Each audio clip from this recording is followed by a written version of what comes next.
i-process ebengikuyona bekuyi-apprenticeship of which into ya 3 years, i-process ya 3 years.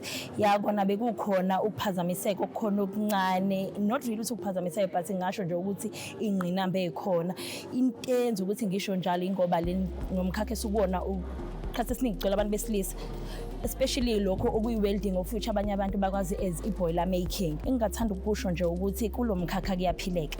Into efanele uyazi nje ukuthi ufanele uzazi ukuthi ufunani, umuntu wesifazane, nokuthi uzazi ukuthi uvelaphi, nokuthi i-vision yakho ithini. Another thing I can say ukuthi this is a team goal, meaning ukuthi ngoba disinomasipala nje nami ngiyimina bengizazi ukuthi ngifunani, hayi ukuthi ngizokwenza nje just ukwenza, but bengiyazi ukuthi for the future ngifuna ukusebenza o mina ngiziqalele elami ibhizinisi. Engingakusho nje ukuthi sabantu besifazane siyaya phambili, siyalingana nabantu besilisa, so asiqhubeke njalo si-apply sabantu besifazane, even noma uyingane nawe apply, akekho kuyingeminyaka.